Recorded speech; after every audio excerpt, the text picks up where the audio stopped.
Hi mga beshies! So ngayon ay magkukwento tayo.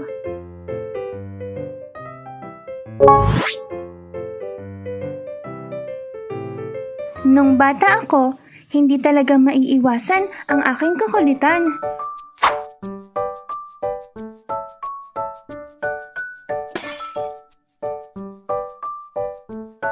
Kaya andyan madapa ako, gumulong, mahulog, maipit, makabasag, at makahagis.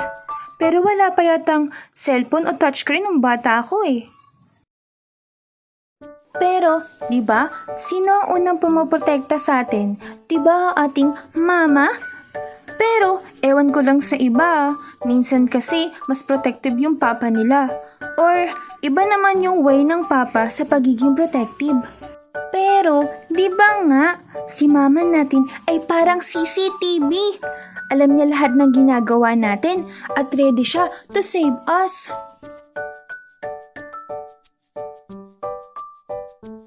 Naalala ko tuloy, meron pa ngang one time, tinutulungan ko siyang maglinis at saka magpunas ng salamin. Mama, nagpupunas po ako ng salamin.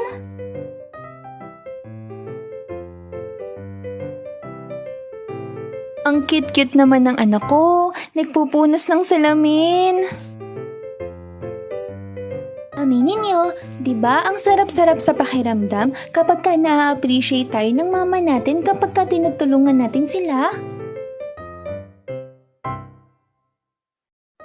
Pero noon, na habang tinutulungan ko si mamang magpunas-punas ng salamin, biglang nabasag yung salamin. Ay, kabilis ni mama. Bago pa ako mabasagan o kaya masugatan nung nabasag na salamin, nabuhat na niya ako agad. At ang sarap kaya magpabebe nun. Kasi nung bata ako, hanggat kaya ni mama, binibigyan niya talaga sa akin yung gusto ko. Pero hindi naman sa ini-spoil niya ako ha. Baka sabihin niya ini-spoil niya ako eh. Depende pa rin kung gaano kalaki. Kunyari, gusto ko ng bike, kailangan makapasa muna ako sa exam or kaya maging mabait na bata. For 1 month. Kasama ko pa rin naman si mama ngayon, pero iba talaga nung bata ako eh. Parang hindi niya ako mautusan, tapos ang kit-kit ko lang araw-araw.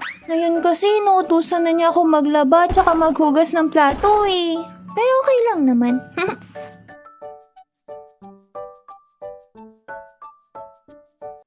Para sa akin din naman daw yun eh, para lumaki akong responsable at malinis sa bahay. May favorite talaga ako nung bata ako eh. Kasi kapag gumagawa ako ng homework, tapos naaabutan ako ni mama, nagdadala talaga siya ng iba't ibang klase ng merienda. Tapos minsan, tinutulungan pa niya akong gumawa ng mga assignments ko. Anak, bakit naman ganito yung assignments mo? May letter yung multiplication.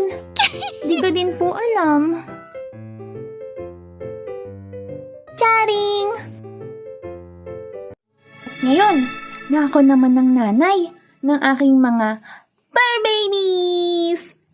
Aalagaan ko din sila at mamahalin katulad ng pagmamahal ni mama sa akin. Kaso lang, wala pa akong work kaya kay mama pa rin ako humihingi ng cat food. Mama! Oh, bakit? Pengi po ang pambili ng cat food. Oh, ito, 50 anak. Mama, kulang po ito. Bakit? Magkano ba yung cat food? Mga 150 to 170 to 180 to 190 to 200 po, mama. 1 kilo na po yun. Mas mahal pa yung 1 kilo ng cat food sa 1 kilo ng bigas, Oo nga, no? Mas mahal pa yung kilo ng cat food sa 1 kilo ng bigas. Tapos alam niyo ba, yung 2 kilo ng cat food, 2 weeks lang yung tumatagal sa mga pusa ko. Bale, 3 yung pusa ko eh. Pero ang mahal nga, no? Kailangan ko na yatang mag-work eh. So mga beshies, yun lang. Tapos na yung Mother's Day, pero babati pa rin ako. Happy Mother's Day po sa ating mga mama, mami, mamay, nanay, tita, mimi, mame, momo, at sa mga fur moms na kagaya ko. Uy, kahit tapos na yung Mother's Day, dapat araw-araw pa rin natin pinapasaya at gawing proud ang mga mama natin, okay? Try nyo ring bigyan ng love letter yung mga mama nyo. Promise matutuwa yun. Hindi puro yung mga crush nyo na lang ang binibigyan nyo ng love letter.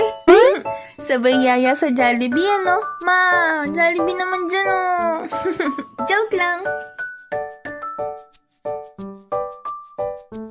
At yun lang mga beshies. Thank you po sa mga fan arts na to.